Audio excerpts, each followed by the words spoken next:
Assalamualaikum warahmatullahi wabarakatuh. Alhamdulillahi rabbil alamin. Wassalatu wassalamu ala asrafil mursalin Sayyidina Muhammad wa ala alihi wa sahbihi ajma'in. Amma ba'du. Makanya ini penting juga kita harus selalu memperhatikan dalam setiap keadaan kita dalam keadaan suci. Karena apa? Karena nanti jatuh kepada hukum fikih dalam perspektif Imam Syafi'i. Kalau seandainya dalam keadaan suci, dia tidak perlu lagi mengulang salatnya. Jadi cukup mengusapkan saja ke atas perban itu airnya. Sedangkan yang kedua, jika kana al-udhu min a'dha'i tayammum mawdi'atul jabir 'ala taharatin. Lain halnya kalau seandainya seseorang itu meletakkan perbannya itu di atas anggota tayamum. Katakanlah mungkin di wajahnya, di matanya, atau mungkin pada bagian lengan. Dia meletakkan perbannya itu di sana. Ala taharatin, dan dia sedang berwudu. Fa alaihi ayyatawadda, maka hendaknya dia untuk melakukan wudu kalau pada anggota tayamum perbannya itu. Tsumma yatayammam hadzal 'udhu. Kemudian dia bertayamum untuk anggota tubuhnya yang terkena tadi apa? Perban. Wa yu'idu sholawat allati shallaha bil jabirah.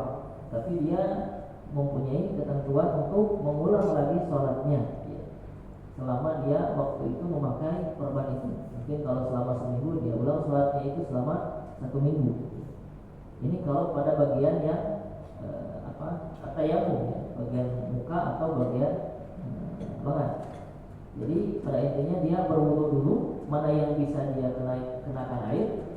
Setelah itu dikeringkan, lalu bertayamum khusus untuk diniatkan anggota tubuh tadi, anggota tubuh yang terkena perban, terkena luka.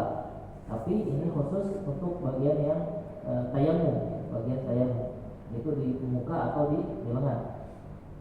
Jadi meskipun dalam keadaan suci, kalau pada anggota tayamum itu harus mengulang sholatnya lagi. Lalu keadaan yang ketiga, idza wada'atil jabirah, idza wudi'atil jabirah 'ala ghairi taharah. Bagaimana kalau seandainya diletakkan perban itu dia tidak dalam keadaan suci, dalam artian berhadas, baik itu hadas kecil atau hadas besar. Fa yu'idu shalah allati shallaha bil jabirah, maka hendaknya dia untuk mengulangi sholat yang mana selama dia memakai perban yang dia pakai. Nah, kalau ini lebih umum lagi, baik itu pada bagian anggota tayamum atau bukan anggota tayamum, itu harus mengulang sholatnya lagi. Maka hadirin sekalian, dalam bab perban ini, dalam bab ashabil jabair ini, sebenarnya kalau kita telisik dari mazhab Imam Syafi'i itu luar biasa. Jadi detail sekali. Bahkan kalau seandainya lukanya itu ada berapa, yaitu tayamumnya pun sebanyak luka itu. Misalnya dia ada luka di kaki, lalu luka di wajah, berarti 2 kali tayamum untuk 2 anggota tubuh yang tidak terkena air itu. Jadi dia wudu dulu bagi yang mampu dia kenakan air. Setelah itu dia melakukan tayamum pada bagian yang tidak terkena air. Ini kalau seandainya kita ceritakan dalam keadaan sehat, enak saja gitu kan. Tapi ketika pada praktisnya ternyata ini sama sekali membuat orang lumayan kesulitan. Makanya ketika kita membuka Darul Ifta, lembaga fatwa baik itu di Jordan ataupun di Mesir, jarang sekali menggunakan mazhab Imam Syafi'i untuk hal ini, karena akan menyulitkan orang yang sudah sakit, dia harus tambah beban lagi, berwudu bertayamum, ditambah ulang lagi sholatnya. Sudah melakukan tayamum, sholat, tapi harus ulang sholat lagi ya. Mending kalau seandainya seminggu atau 2 minggu. Tapi kalau selama sebulan, 2 bulan atau 1 tahun, nah itu ulang lagi setahun. Kita pakai mengulang sholatnya lagi. Nah, maka dalam hal ini ya, biasanya lembaga fatwa itu dia memberikan yang paling mempermudah dan maslahat bagi orang-orang. Itu biasanya mengambil mazhab Imam Abi Hanifah. Kalau mazhab Imam Abi Hanifah itu ya cukup dia diusap saja. Mau bagian apapun itu berwudu, lalu pada bagian itu kalau bisa diusap tidak membuat misalnya lembab, madarat, tidak luka, cukup diusap. Kalau tidak mampu ya nggak usah diusap. Jadi kalau pada Imam Abu Hanifah lebih simpel dalam hal ini. Cuman kalau mungkin lebih ihtiyat, lebih kehati-hatian kita itu Imam Syafi'i kan ketika ada suatu permasalahan dalam fikih biasanya suka diambil yang paling ihtiyat, yang paling detail. Kan ada permasalahan kayak memegang lawan jenis ya, yang bukan mahram ataupun mungkin sampai istri pun itu kan membatalkan wudu ya. Baik dia pakai syahwat atau tidak pakai syahwat karena kehati-hatian. Sedangkan mazhab yang lainnya itu ya lebih ekstrim lagi, misalnya itu hanya khusus untuk yang berhubungan badan. Kalau mazhab Malik malah lebih lebih pertengahan. Itu kalau seandainya dia memiliki syahwat ketika bersentuhan dia batal, kalau tidak ya tidak batal. Tapi Imam Syafi'i lebih hati-hati sekali. Mau sentuhan, mau syahwat, mau pakai syahwat, apalagi mau badan itu batal. Ini mazhab Imam Syafi'i ini adalah mazhab yang paling ihtiyat, paling hati-hati. Lalu di sini ada permasalahan ya, bahwasanya orang yang melakukan tayamum itu hanya boleh melakukan satu kali sholat fardu. Fardu apa? Fardu ain atau fardu kifayah? Ternyata yang dimaksud dengan fardu di sini adalah fardu ain. Ya. Seperti sholat fardu pada biasanya, zuhur, ya, asar, yang 5 waktu itu. Adapun kalau fardu kifayah itu boleh. Ya. Misalnya seorang dia itu bertayamum untuk sholat zuhur, tiba-tiba jenazah datang. Apakah dia mesti tayamum lagi ketika itu? Tidak perlu, karena ini fardu kifayah, maka dia cukup dengan satu tayamum zuhur itu tadi dia melakukan sholat jenazah. Lalu di sini juga katanya la yasihu al-jam'u baina salatil fardhi wa tawafir rukn. Ya. Tidak bisa katanya sah menggabungkan dengan satu tayamum sholat fardu dan juga tawaf. Ya. Maka perlu satunya itu tayamum, tawaf tayamum, untuk sholat fardu juga tayamum. Lalu untuk Jum'ah dan khutbahnya ya, itu kan 2 rukun ya, khutbah dan sholat Jum'ah. Apakah mesti harus satu kali tayamum ya, pas khutbah tayamum, lalu pas mau sholat juga tayamum lagi ya, setelah itu tayamum dulu. Nah ini dalam mazhab Syafi'i ada 2 pendapat ya, dari para ulamanya.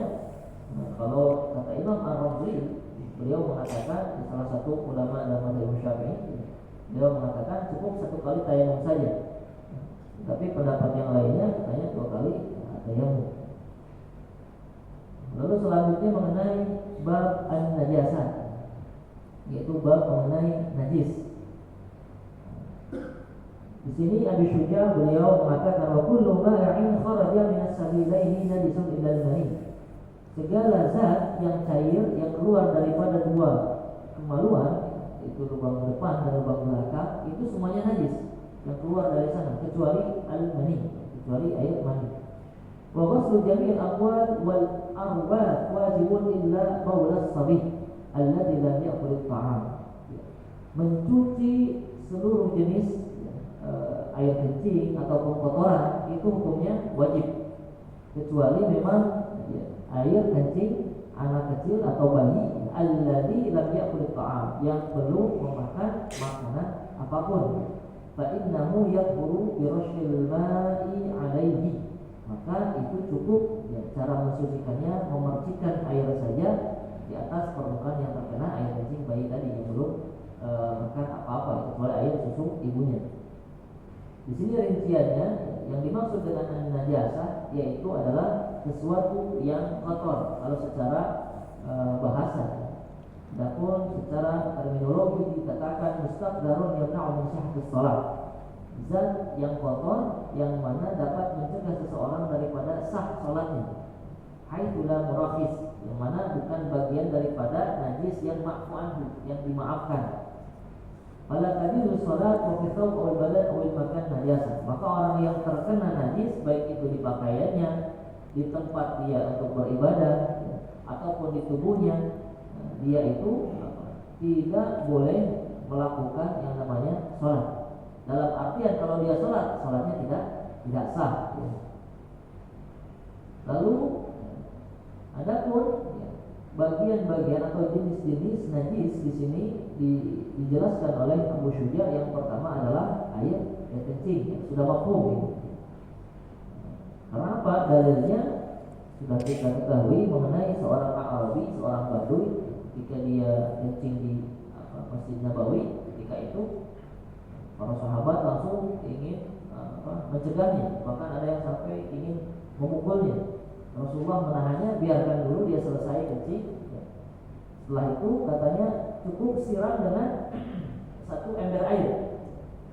Maka dengan satu ember air itu dialirkan, itu dapat mensucikan dari air kencing tadi. Nah, inilah yang menjadikan dalil bahwasanya air kencing itu adalah najis. Begitu juga kotoran, ya. Lalu al-wadi itu kemarin sudah pernah dijelaskan. Ada wadi, ada mandi, ya. Wadi itu yaitu di sini dijelaskan air yang dia itu putih, kental, sahih, yakhruju aqbal baul, biasanya keluar setelah pipis, ya, atau setelah buang air kecil, atau inda hamli syai'in thaqil, atau biasanya orang ketika sudah melakukan aktivitas berat, ya, itu dapat mengeluarkan wadi tadi, ya, ketika dia selesai buang air kecil. Lalu al-madi, ya, itu juga tergolong ya najis, ya, yang mesti dibasuh. Itu air yang yang benih yang keluar, ya, ketika apa? Ya, ketika munculnya syahwat. Lalu ada al-qai. Al-qai itu muntah. Muntah ini juga termasuk najis dalam mazhab Imam Syafi'i, tapi tidak membatalkan wudu. Karena ada mazhab yang lain ketika keluar muntah itu batal wudunya. Kalau Imam Syafi'i wudunya tidak batal, tapi dia tetap najis. Harus dibersihkan dahulu dan dia tidak perlu untuk berwudu lagi ketika muntah. Ya. Dalilnya di sini katanya wa huwa ma yakhruju minal ma'idah at-tariq al-fam, itu yang keluar daripada al-ma'idah, daripada lambung, ya, melalui mulut. Wa huwa minal qawalat wa qad dalla 'ala najasatih. Bahwasanya ada hadis bahwasanya Rasulullah SAW pernah memerintahkan Ammar bin Yasir radhiyallahu anhu yaitu tidak tahu bahu minhu, untuk mencuci pakaiannya yang terkena oleh muntahnya. Ini diriwayatkan oleh Imam Tabrani fil Kabir. Lalu yang najis itu juga ada ad-damul al-masfuh, dan atau air yang mengalir. As-sa'il, yang mengalir, wa hukmuhu najasa wa kana min as-sama'. Jadi yang namanya darah itu, darah yang mengalir itu najis, meskipun itu dari hewan yang tidak najis seperti ikan. Ikan kalau darahnya nyiprat, nah itu najis darahnya. Fa'an Abi Hurairah radhiyallahu anhu anna Khawlata bint Yasar, dari Abi Hurairah bahwasanya Khawlah bint Yasar radhiyallahu anha pernah mendatangi Nabi sallallahu alaihi wasallam, lalu beliau mengatakan, wahai Rasulullah, innahu laisa li illa thawbun wahid. Saya tidak memiliki baju lagi kecuali hanya satu baju ya Rasulullah, sedangkan saya sedang haid. Fa kaifa asna'? Bagaimana saya harus bersuci? Faqala idza tatahharti faghsilih. Rasulullah menjawab, kalau seandainya sudah suci dari haid, cukup cuci pakaian yang terkena darah tadi. Tsumma shalli fihi, kemudian salat dengannya. Faqalat, lalu ditanyakan lagi, fa idza yakhruj dam, kalau tidak keluar darah bagaimana? Yakfiki ghuslat dam wa la yadurru atharuhu. Maka cukup kalau ada darah ya cuci, kalau enggak perlu. Kalau saya sudah dicuci masih ada bercaknya, ya karena sulit, ya enggak apa-apa kan. Lanjutkan saja sholatnya. Jadi dalam hal ini misalnya kita terkena pakaian kita darah, ya, darah apa itu, sapi atau apapun itu, cukup kita cuci saja. Kalau masih ada bercaknya ya enggak usah sampai harus benar-benar bersih. Sampai bersih itu afdal, lebih utama. Tapi kalau seandainya memang kita sulit, ya, dan Islam tidak memberatkan, itu cukup cuci sebisanya, lalu sholat dengan pakaian kita yang terkena darah dan yang masih ada sisanya selama sudah dicuci. Lalu ada yang namanya al-qaih. Qaih itu kalau diartikan yaitu semacam nanah, ya. Nanah itu termasuk najis, maka seorang harus membersihkan dari najis itu. Lalu al-quruh, ada al-quruh atau luka. Nah, di sini dikatakan ada keterangan luka kalau seandainya sampai menyebabkan bau busuk misalnya, atau bau yang tidak enak, ya, maka itu najis. Tapi kalau tidak sampai ada dari luka itu bau atau apapun itu, maka dia itu suci. Seperti apa katanya? Seperti keringat pada umumnya. Adapun hukum menghilangkan najis ini apakah sunnah, mustahab? Ya. Maka di sini katakan hukumnya adalah wajib. Wajibun indal qiyam ila shalah. Wajib. Tapi kapan? ketika dia memang hendak melaksanakan sholat, wajib dia suci daripada najis-najis tadi. Wal aslu fi alati taharah al-ma, dan untuk menghilangkannya ya dengan menggunakan air. Adapun perkara air kencing bayi, kita mungkin pernah belajar fikih, ada najis yang namanya mukhaffafah. Najis mukhaffafah atau najis yang ringan yang cukup diperciki dengan air, yaitu dalam mazhab Imam Syafi'i hanya cukup air kencing bayi saja. Syaratnya apa? Nah, di sini syaratnya pertama yaitu harus bayi laki-laki, kencing dari air bayi laki-laki. Lalu ayyakuna as-sabi lam yablugh amain, anak kecil tadi belum sampai usianya 2 tahun. Masih 1 tahun, misalnya katakan 1 tahun 11 bulan, itu masih bisa. Ayyakuna as-sabi lam yablugh ta'am, anak kecil tadi belum memakan apapun, dan juga belum minum air putih. Dalam artian minumnya itu seperti minumnya orang dewasa yang membutuhkan air putih. Adapun pengecualian yustasna min ta'amis sabi al-laban, kecuali air susu ibunya, walau lam yakun min ummi, meskipun air susu ibunya meskipun air susu itu bukan dari ibunya, itu boleh. Itu masih dia ada rukhsah. Nah, tidak nyusu pada ibunya tapi nyusu pada misalnya orang lain.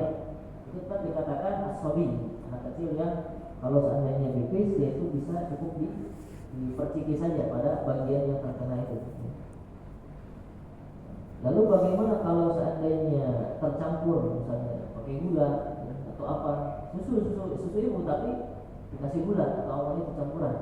Nah, itu katanya tidak bisa, dan harus kalau seandainya dia minum dengan campuran yang lain, ya, pakai creamer atau apa, ya, nah itu harus dicuci karena sudah masuk zat asing ke dalam tubuhnya.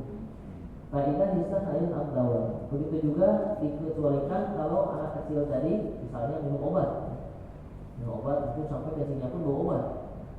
Kalau hal seperti ini, ya, tetap dia masih ada rukhsah, diperciki saja karena obat ini pengecualian, tidak termasuk sebagai makanan. Lalu syariat Islam juga seperti tadi, wa ma ja'ala 'alaikum fid din min haraj, tidaklah Allah menciptakan agama Islam ini untuk menyulitkan hambanya. Maka dalam hal ini juga, dalam bab najis ini, tidak sepenuhnya najis itu harus benar-benar kita ini 100% hilang. Ada memang najis-najis yang memang kita ini sulit untuk menghindarinya, sehingga ada istilahnya yang dinamakan al-ma'fu anhu, najis yang dimaafkan. Ada najis yang dimaafkan. Lalu apa saja itu? Di sini Abu Syuja beliau mengatakan, wala yuqfa an syai'in min an-najasat illa liyasira min ad-dam. Jadi tidak dimaafkan sesuatu yang najis kecuali hanya sedikit saja, baik itu daripada darah ataupun qaid, ya, nanah, ya.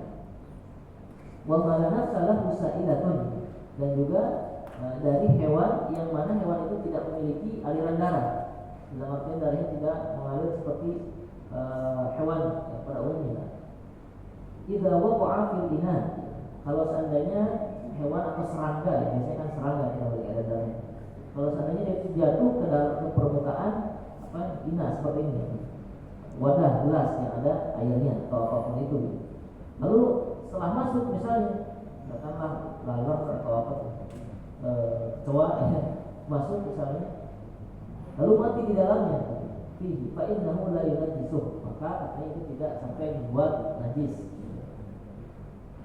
Lalu di sini rinciannya Syekh Syekh Kamil menjelaskan bahwasanya rahmat Allah itu begitu luas, sehingga Allah memaafkan sesuatu yang sedikit daripada darah dan kita terkena luka, cuma luka dikit aja sampai berdarah. Kalau seandainya itu ketika sholat misalnya, ya sudah lanjutkan saja sholat, selama itu memang tidak sampai derajat banyak. Lalu mungkin timbul pertanyaan, sedikit itu segimana? Gitu. Sedikitnya itu segimana yang dimaafkan?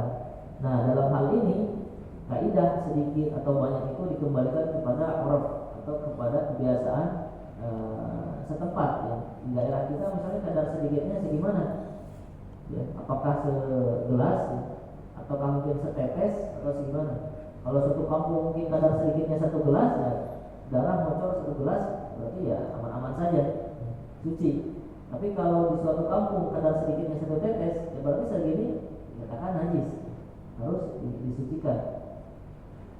Nah, maka misalnya ada orang kan diuji dengan penyakit yang namanya seperti apa, dumal itu bisul itu kan pasti mana-mana. Ketika duduk misalnya ada di pantat, ya, dia duduk, ketika sholat pecah. Nah, itu bagaimana hukumnya? Kan ribet, terus dibatalkan dulu, cuci dulu, ya, segala macam.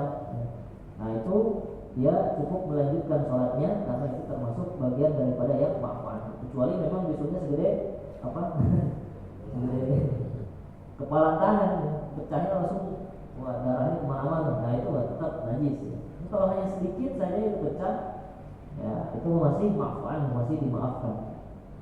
Lalu begitu juga kalau seandainya ada hasyarat itu serangga-serangga, ya seperti apa? Al-dzubab itu laler, ataupun al-baraghis seperti apa? Kutu-kutu, ya, baik itu kutu yang ada pada kucing mungkin, atau kutu mila. Kutu mila itu apa di sini? Kutu busuk, ya. Kutu busuk, ada yang mengatakan kutu bangsat.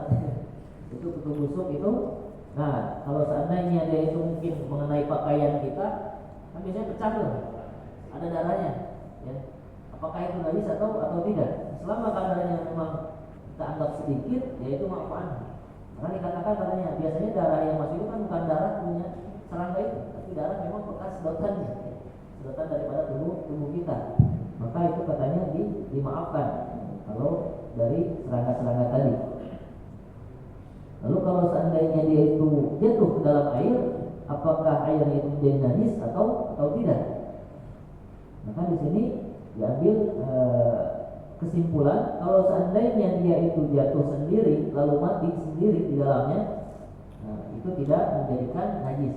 Tapi kalau seandainya kita sengaja misalnya bunuh lalat lalu jatuh ke sini, ya itu tidak najis.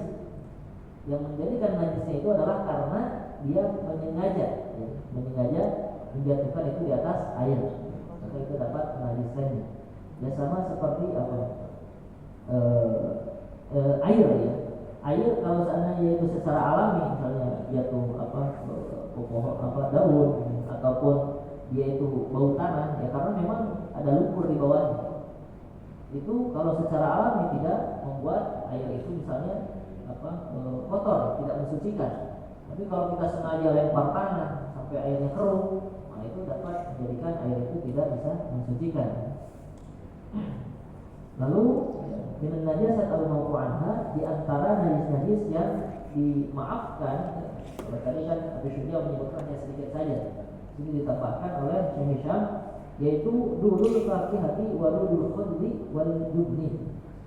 Kalau ada cacing misalnya di apel, ya, atau di buah-buahan, atau juga ada cacing pada cuka atau cacing pada juben itu keju, ya. Maka dud tadi itu tidak menjadikan makanan itu najis, tidak menjadikan makanan tadi najis. Terus malai dari berwasal al-mu'tadil, begitu juga yang tidak kasat mata. Kita tidak bisa melihat itu secara kasat mata. Itu najis yang dimaafkan. Ini ada najis percikan apa, kencing atau apa, ya, tapi kita nggak bisa lihat secara kasat mata. Nah itu dimaafkan. Atau rohus sama kelima malam yubayyin. Begitu juga misalnya kan ada tuh konsep misalnya di pesantren itu bak wudunya itu ditaruh ikan. Pernah lihat? Ada ya tempat wudunya itu ada ikannya itu kolamnya. Nah itu apakah kan ikan itu kan buang kotoran, katakan buang kotoran. Apakah menjadikan air itu najis atau tidak? Nah di sini katakan tidak menjadikan air itu najis karena termasuk daripada yang ma'fu anha, yang dimaafkan, ya. Rohus sama. Selama apa? Selama memang tidak mengubah air tadi. Lalu juga kotoran burung, ya. Itu dimaafkan kotoran burung. Tapi syaratnya apa? Syaratnya adalah ketika memang tidak sengaja. Ketika sholat kan masjid itu kalau masjid luas biasanya suka ada burung masuk. Katakanlah di mana tuh? Di Azhar itu suka ada burung masuk. Dan dia buang kotoran, ya. Orang lagi sholat buang kotoran di depannya. Ini di depan, kalau kena kepala ya, Gimana itu kotorannya? Nah, salahnya itu katanya tidak disengaja dan juga sulit untuk menghindarinya. Sulit untuk menghindari daripada kotoran burung itu. Pernah saya sholat itu ketika di Mesir, terus sujadah penuh dengan kotoran burung. Saking banyaknya burung masuk ya. Di depan kotoran burung. Ini kalau kita mengikuti bahasa itu najis, itu pada rangka-rangka dia masalah itu. Dulu waktu itu kan saya dan mahasiswa yang lain, maklum mahasiswa baru waktu itu. Kita pada rangka-rangka sholatnya, di mana sih orang Mesir? Enggak, bapak ini katanya sholat dia di sini katanya najis. Itulah karena kita terbiasa dengan hal-hal seperti itu adalah najis. Sebenarnya tidak najis, selama memang sulit untuk dihindari. Tapi kalau masih bisa dihindari ya cukup cuci saja ya. Kalau cuma 1-2 masih bisa dibersihkan ya. Ada marbot yang ini cukup dibersihkan. Tapi kalau memang sulit untuk dihindari, itu masih masuk ke dalam kategori yang dimaafkan, bisa dimaafkan. Tapi kalau mazhab lain itu ya sama sekali tidak najis malahan. Jadi hewan yang memang dia itu boleh dimakan, halal untuk dimakan, itu kotorannya tidak najis ya. Mau kencingnya ya, mau kotorannya itu tidak najis. Seperti kotoran apa? Kotoran sapi, kotoran apa itu? Kambing itu tidak najis. Kalau mazhab lain, saya pernah sholat juga di samping orang yang tukang ayam, itu bau besar ya, kotoran ayam nempel semua di bajunya. Dia ikut sholat di samping saya, aduh. Secara fikih mazhab itu memang tidak najis, tapi kan mengganggu. Makanya ya tetap dianjurkan meskipun kita menganggap itu tidak najis untuk bersuci, karena dapat tidak unas ya, atau membuat orang merasa terganggu dengan itu. Begitu juga dukhanun najasah wa mughallazah. Begitu juga asap yang misalnya mungkin asap itu dari pembakaran najis ya, misalnya pembakaran kulit ya, atau apapun itu kan mengandung najis, atau debu misalnya, debu yang mana debu itu mungkin di sana itu bekas anjing buang kotoran atau kucing buang kotoran mengering jadi debu terbang ketika lewat naik motor gitu kan, kena sarung, kena baju ya, debu itu. Nah, itu termasuk juga yang dimaafkan. Al-ma'i as-sa'il min famin naim. Begitu juga yang mengalir daripada mulut orang yang tidur. Apa itu? Giler ya, giler. Kalau istilahnya ada yang disebut jigong ya. Nah, itu hal-hal kayak gitu itu katanya ini juga ma'fu anhu ya. Kalau memang seseorang itu diuji. Jadi dalam artian itu kalau dia tidur masih giler gitu. Ya. Itu tidak najis. Tidak boleh lebih besar maka dimaafkan. Lalu itu juga tali cucian kan misalnya orang cuci itu kain lap misalnya, lapnya bekas mungkin misalnya kencing atau apa yang perlu ditaruh di jemuran. Lalu jemuran itu mungkin bekas tadi apakah dia itu najis atau tidak? Karena mungkin sudah terkena matahari, sudah kering tidak terlihat, maka katanya itu termasuk yang dimaafkan ya, karena apa? Karena matahari itu dapat mengeringkan dan mensucikannya. Lalu al-ma'ul ladzi wasala bihi najasah min badanin aw thawbin in fasala. Ada yang namanya mengenai pembahasan air ghusalah, air bekas cucian. Apakah air bekas cucian itu najis atau tidak? Misalnya tadi ya, kencing kita siram dengan air ya. Kencingnya mungkin sudah terbuang, lalu ada sisa-sisa basah di sini. Apakah itu juga termasuk najis atau tidak? Dikatakan di sini kalau seandainya sampai tidak merubah warnanya, baunya, begitu juga beratnya, artian air kencingnya sudah terbuang, ya. Tinggal sisa air yang bersihnya saja. Nah, itu tidak dianggap sebagai najis, tapi suci. Ya. Tapi misalnya ketika disiram itu masih ke bawah kuning air kencing, nah itu dia termasuk air yang najis. Ada Allah Taala shawab. Assalamualaikum warahmatullahi wabarakatuh. Waalaikumsalam. Nanya Ustaz untuk penjelasan lagi. Yang tadi kalau menurut Imam Syafi'i tadi kan, kalau misalnya diperban misalnya di lengan. Nah, nanti kalau misalnya tapi banyak nih lengannya kan mungkin karena kan motor lengannya luka, ini luka, kakinya luka ya, jadi 3 kali kan. Berarti kan tayamumnya 3 kali juga tadi ya. Iya, sesuai Nah, tapi wudhunya tetap sekali. Wudhunya sekali. Sekali. Ya, Nah, itu kan mengganti dari bagian yang tidak terkena. bagian tidak kena. Nah, tayamumnya itu kan tetap cuma muka sama Ya. sama ini aja kan, pergelangan kan. Jadi berarti 3 kali kan ya. Ya. Walaupun sudah kena debu kan belum dipakai segala macam gitu kan. Nah, sesudah itu tadi, ini menurut Imam Syafi'i tadi ya, sholatnya juga harus diulah.